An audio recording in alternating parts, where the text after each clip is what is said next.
अस्सलामुअलैकुम class, I hope you are fine. और हमारा फर्स्ट और सेकंड लेक्चर का पार्ट रिमेनिंग था शॉर्ट क्वेश्चंस वाला, अब हम उसको कवर करने जा रहे हैं। तो फर्स्ट वाला शॉर्ट क्वेश्चन देखते हैं। How pulse beat can be felt. The pulse beat can be felt by pressing the wrist of our arm with fingers. वो पूछ रहे हैं कि पल्स बीट को हम कैसे फील कर सकते हैं। तो ये जब हमने ये वाला टॉपिक पढ़ा था, मैंने आपको बताया था कि हम अपनी फिंगर्स को रिस्ट पे प्लेस करते हैं और तब हम पल्स की बीट को फील करते हैं। यही इसका आंसर है। नेक्स्ट है name 4 chambers of the heart. इस टॉपिक को कवर करते हुए भी हमने पढ़ा था कि हार्ट के 4 चैम्बर्स होते हैं, राइट वेंट्रिकल और उसी के सामने ऑपोजिट साइड पे लेफ़्ट वेंट्रिकल, और फिर राइट एट्रियम और उसी के सामने ऑपोजिट साइड पे लेफ़्ट एट्रियम। तो इस तरह से हमारे हार्ट के 4 चैम्बर्स पूरे हो जाते हैं। और नेक्स्ट आपका क्वेश्चन है डिफाइन वॉल्व्स। जब हमने हार्ट का टॉपिक पढ़ा था तो हमने पढ़ा था कि हार्ट में हमारे वॉल्व्स भी प्रेजेंट होते हैं, और basically the 2 ventricles are also separated from each other by muscular wall, और इसी वॉल को हम कहते हैं वॉल्व्स। ठीक है। अब जो वेंट्रिकल्स हैं ना, तो उनको सेपरेट करने में हमारी एक अल्लाह ताला ने मस्कुलर वॉल बनाई है, यानी कि एक ऐसी वॉल जो कि मसल्स से बनी हुई है, और उसी मस्कुलर वॉल को हम कहते हैं वॉल्व्स। ठीक है। और इन वॉल्व्स का बेसिकली काम ये है कि वो वेंट्रिकल्स को आपस में सेपरेट करते हैं, एक वेंट्रिकल को दूसरे से डिस्टिंग्विश करते हैं। नेक्स्ट है what is function of artery. Artery carries blood from heart and supply it to all parts of the body. Topic में हमने ये भी बात अच्छी तरह पढ़ी थी कि जो आर्टरीज़ हैं वो हार्ट से ब्लड लेती हैं, हार्ट से ऑक्सीजनेटेड मतलब साफ़ ब्लड लेती हैं, और उसको पूरी बॉडी पार्ट्स में हर पार्ट में वो सप्लाई कर देती हैं। अब इसी का ऑपोजिट क्वेश्चन बन रहा है यहाँ पे question number 6, what is function of veins. अब जो काम आर्टरी करती है ना, वेन उसके बिल्कुल उलट करती है। ठीक है। Veins carry reoxygenated blood from the body and send it to the lungs to get purified. अब आर्टरीज लेके जाती हैं साफ ब्लड हार्ट से पूरी बॉडी पार्ट्स पे। ठीक है।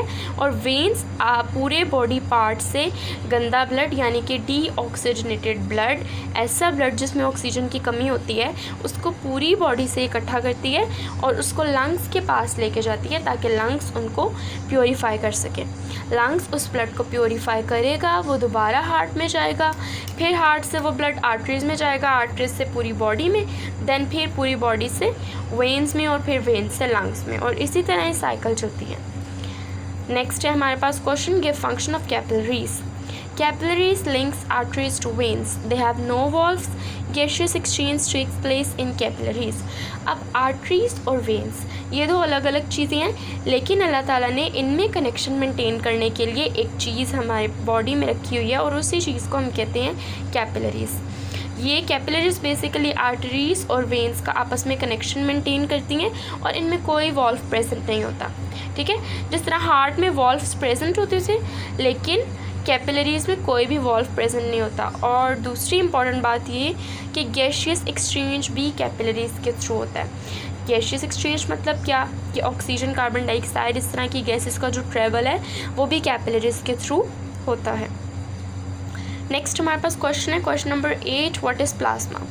Plasma is a yellow watery fluid of blood without blood cells and platelets.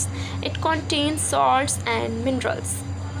अच्छा, प्लाज्मा की अगर हम बेसिक डेफिनेशन करें ना, तो बहुत सिंपल सी डेफिनेशन है कि अगर ब्लड में से आरबीसीज को निकाल दिया जाए, यानी कि रेड ब्लड सेल्स को रिमूव कर दिया जाए, तो हमारे पास जो फ्लूइड बचता है उसको हम प्लाज्मा कहते हैं। अब यहाँ पे प्लाज्मा का थोड़ा सा हुलिया बयान किया है कि वो होता कैसा है। It is a yellow coloured fluid watery liquid of blood without blood cells and platelets. वही बात जो मैंने आपसे की कि अगर रेड ब्लड सेल्स को, यानी कि ब्लड सेल्स को, और प्लेटलेट्स को, platelets basically white blood sales हैं यहाँ पे। ठीक है। अगर इन दोनों आरबीसीज और डब्ल्यूबीसीज यानी कि white blood cell and red blood cells को रिमूव कर दिया जाए ब्लड में से, तो जो वाटरी लिक्विड कंटेंट बचता है उसको हम कहते हैं प्लाज्मा। अब प्लाज्मा में हमारे पास क्या होता है, एक तो ये वाटरी फ्लूइड होता है, दूसरा इसमें सॉल्ट्स और मिनरल्स प्रेजेंट होते हैं।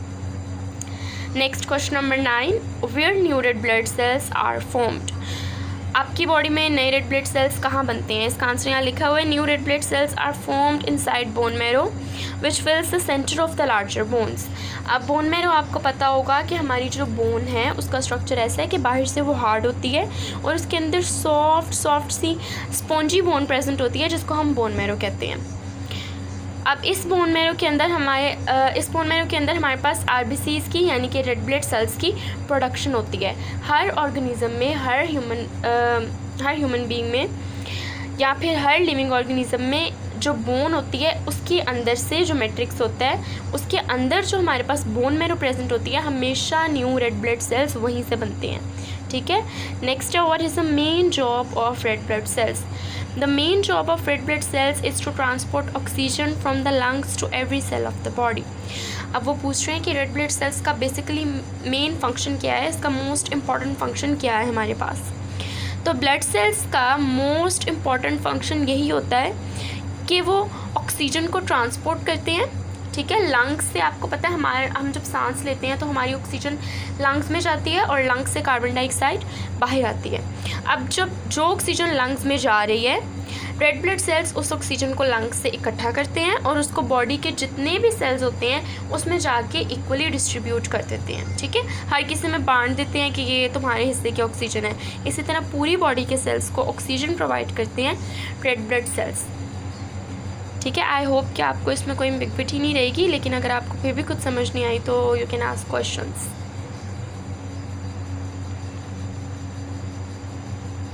नेक्स्ट हमारे पास लॉन्ग क्वेश्चन आ जाते हैं। शॉर्ट क्वेश्चंस हमने कंप्लीट कर लिए हैं, नेक्स्ट हमारे पास लॉन्ग क्वेश्चंस हैं।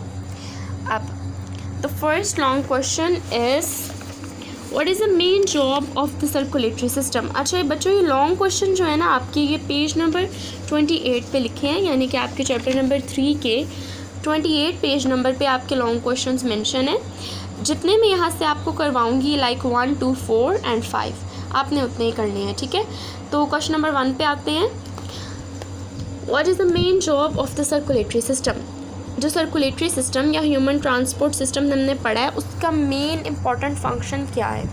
The main job of the circulatory system is to transport और carry substances around the body. ठीक है, सर्कुलेटरी सिस्टम का मेन फंक्शन यही है कि वो ट्रांसपोर्टेशन में हेल्प करते हैं, कौन सी सब्सटेंस कहाँ लेके जानी है और कौन सी सब्सटेंस कहाँ से बाहर लानी है। ठीक है, वो सारी ट्रांसपोर्टेशन जो है वो हमें सर्कुलेटरी सिस्टम की हेल्प से ही बॉडी में प्रोवाइड होती है। नेक्स्ट सेकेंड आपके पास क्वेश्चन है कि name 4 of the materials carried by the blood. Okay, the materials carried by the blood include dissolved food, water, oxygen, carbon dioxide, urea and hormones. अच्छा बच्चों, dissolve food, ये भी आपको पता है कि जब हम फूड हम इंटेक करते हैं उसके भी छोटे छोटे ड्रॉपलेट्स, और जब वो बिल्कुल च्यू हो जाता है तो वो हमारे ब्लड में डिज़ोल्व हो जाता है। ठीक है, उसके बाद वाटर, पानी पीते हैं वो भी ब्लड में डिज़ोल्व होता है। ऑक्सीजन, वो भी जो हमारे रेड ब्लड सेल्स होते हैं वो ब्लड में सारी ऑक्सीजन लेके जाते हैं। ठीक है, उसके बाद कार्बन डाइऑक्साइड, जैसे ऑक्सीजन एक गैस है, कार्बन डाइऑक्साइड भी गैस है, वो भी ब्लड में प्रेजेंट होती है। Urea and hormones. अच्छा बच्चों, यूरिया, आप कुछ बच्चों के माइंड में क्वेश्चन आ रहा होगा कि what is urea. Urea is basically the waste product of our body. ठीक है, जो हमारी बॉडी का वेस्ट होता है वो भी ब्लड में प्रेजेंट होता है, फिर जिसको हम एक्सक्रीटरी सिस्टम के थ्रू अपने बॉडी से रिमूव करते हैं। तो यूरिया बेसिकली एक वेस्ट प्रोडक्ट है बॉडी का। हार्मोन्स आपके जो हैं बॉडी में, ये आपकी ग्रोथ में हेल्प करते हैं, आपके मूड स्विंग्स, आपके फ़िज़िकल चेंजेस, इस तरह के आपके जितने भी स्ट्रक्चरल फ़िज़िकल चेंजेस होते हैं या एनाटॉमिकल चेंजेस, उनमें हार्मोन्स आपकी हेल्प करते हैं। ठीक है, और ये फंक्शंस बेसिकली हार्मोन्स ही परफॉर्म करवाते हैं, ये हार्मोन्स भी आपके ब्लड में प्रेजेंट होते हैं। तो ये कुछ चीज़ें थी जो मटेरियल था हमारे ब्लड में प्रेजेंट होता है, and you have to remember this कि food, water, oxygen, carbon dioxide, urea and hormones, ये सारी चीज़ें आपके ब्लड का मटेरियल है। नेक्स्ट आपके पास है question number 4। What are the 4 parts of the blood? Describe what each of them does. This question is a little bit long. यहाँ पे उन्होंने पूछे कि आपके 4 main parts of the blood क्या हैं, और वो जो 4 मेन पार्ट्स हैं उनका हमने फंक्शन बताना है कि हर एक का फंक्शन हमने यहाँ पे डिस्क्राइब करना है कि एक एक का अलग अलग क्या फंक्शन है। तो इसका आंसर है the 4 main parts of the blood are red blood cells which carry oxygen, white blood cells which help to kill germs and produce substances called antibodies, अच्छा, रेड ब्लड सेल्स हमने पहले भी बात की कि ये ऑक्सीजन को लेते हैं लंग्स से और आपके हर एक सेल में, हर एक बॉडी के सेल में जाके ऑक्सीजन प्रोवाइड कर देते हैं, ठीक है। अब white blood cells help to kill germs and produce substances called antibodies. आप में से कुछ बच्चों को पता भी होगा कि वाइट ब्लड सेल्स जो होते हैं वो हमारे डिफेंस मैकेनिज़्म में काम करते हैं।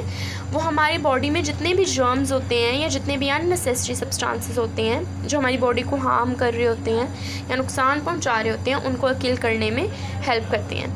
तो वाइट ब्लड सेल्स उनको किल करने में हेल्प इस तरह से करते हैं कि वो एक सब्सटेंस प्रोड्यूस करते हैं जिनको हम कहते हैं antibodies. Basically these antibodies work to provide immunity to our body, ठीक है। हमारी बॉडी को इम्यूनिटी प्रोवाइड करते हैं, हमारी बॉडी से जर्म्स को एक्सक्लूड करते हैं, उनको ख़त्म करते हैं। Next, these kill germs and change the poisons produced by germs into harmless substances. अच्छा, एक तो ये जर्म्स को किल करते हैं एंटीबॉडीज़, दूसरा ये क्या करती हैं कि जो हमारी बॉडी में टॉक्सिक सब्सटेंस होता है, पॉइजनस मटेरियल होता है, ठीक है, यानी कि जहरीला जो मादा होता है, उसको ये चेंज करती हैं हार्मलेस सब्सटेंसेस में। हार्मलेस सब्सटेंसेस मतलब ऐसी सब्सटेंसेस जो हमारी बॉडी को नुकसान नहीं पहुंचाती, ठीक है। अगर वो हमारी बॉडी को फ़ायदा नहीं देती तो ऑल्दो हमें वो नुकसान भी नहीं पहुँचाती। Next, plasma is the liquid part of the blood. ये हमने जैसे कि पहले पढ़ा कि जो प्लाज्मा है वो आपका ब्लड का लिक्विड या वाटरी कंटेंट है। The red and white cells float in it and it contains many dissolved food substances such as glucose, amino acids, vitamins and mineral salts।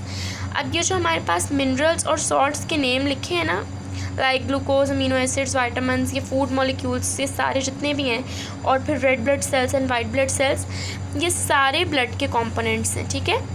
उसके बाद the plasma also carries carbon dioxide and another waste product urea as well as hormones. अब वो कह रहे हैं plasma में carbon dioxide की amount भी प्रेजेंट होती है, यूरिया भी प्रेजेंट होता है और उसके साथ साथ हार्मोन्स भी प्रेजेंट होते हैं। Plasma also contains some blood proteins including one called fibrinogen which helps the blood to clot। अच्छा, प्लाज्मा में एक स्पेशल किस्म की प्रोटीन भी होती है जिसको हम कहते हैं फाइब्रिनोजिन, ठीक है, फाइब्रिनोजिन, जो कि ब्लड क्लॉटिंग में भी हेल्प करती है।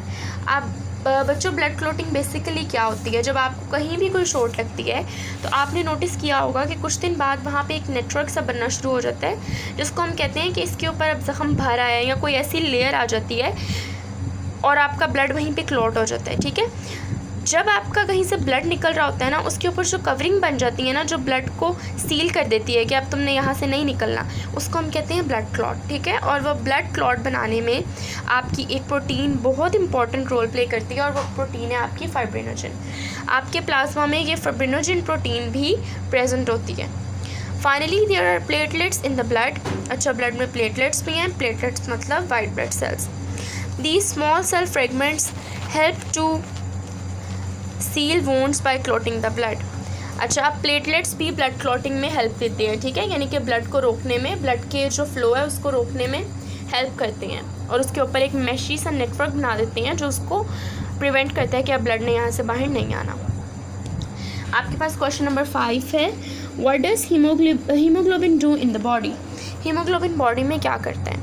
Haemoglobin is a protein combined with iron which enables the red blood cells to carry oxygen।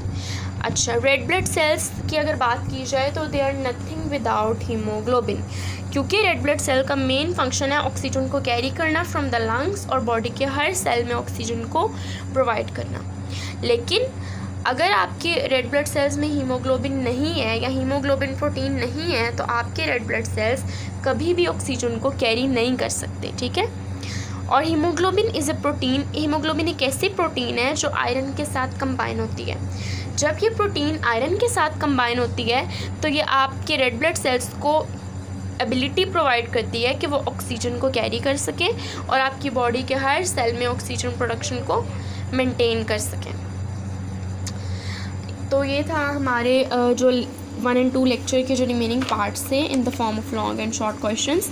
आज हमने उनको कंप्लीट कर लिया और आई होप कि आप इन टॉपिक्स को और क्वेश्चंस को अच्छी तरह पढ़ेंगे, अंडरस्टैंड करेंगे एंड आपको समझ भी आ जाएगी। सो अल्लाह हाफिज़, until next lecture, take care.